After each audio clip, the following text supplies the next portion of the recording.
নমস্কার সকলকে, আমি পর্ণা। আমি আবারও তোমাদের সঙ্গে একটা মিনি ব্লগ শেয়ার করব বলে চলে এসেছি। এটা আমার কামারপুকুর জয়রামবাটি যাওয়ার ব্লগ। অনেক আগে এই ভিডিওটা আমি তোমাদের সঙ্গে শেয়ার করতাম, কিন্তু কিছু ব্যস্ততার কারণে ভিডিওটা আর শেয়ার করা হয়ে ওঠেনি তোমাদের সঙ্গে। কামারপুকুর সম্পর্কে আজ তোমাদের আমি কিছু কথা বলি। কামারপুকুর হলো শ্রীরামকৃষ্ণ পরমহংসদেবের পবিত্র জন্মস্থান।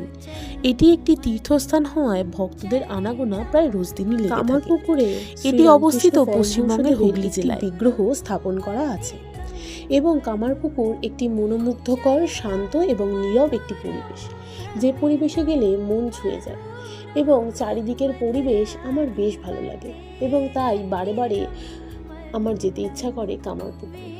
আমার ভীষণই পছন্দের একটি জায়গা বলা যেতে পারে। আমি এই নিয়ে দ্বিতীয়বার গিয়েছিলাম। তারপর আমরা বাবার দর্শন করে জয়রামবাটির উদ্দেশ্যে রওনা দিয়েছিলাম। সেদিন আমরা জয়রামবাটির একটা হোটেলেই স্টে করেছিলাম এবং দেখো আমরা সেখানে পৌঁছে একটা মুড়ির ফিস্ট করেছিলাম। মুড়ির চাট করে মুড়ি খেয়েছিলাম সবাই মিলে। দেখো আমি পুরো জার্নিটাই, ডে 1-এর পুরো জার্নিটাই তোমাদের সঙ্গে শেয়ার করেছি কিছু ছবির মাধ্যমে। তো তোমরা অবশ্যই লিখে জানিও তোমাদের এই ব্লগটা কেমন লাগলো, এবং আমি ডে 2-এর ব্লগে তোমাদেরকে জয়রামবাটি সম্পর্কে বলবো এবং জয়রামবাটির মন্দির তোমাদেরকে ঘুরিয়ে দেখাবো। তাহলে আজ ভিডিওটা এই পর্যন্তই। ধন্যবাদ সকলকে আমার ভিডিওটি দেখার জন্য।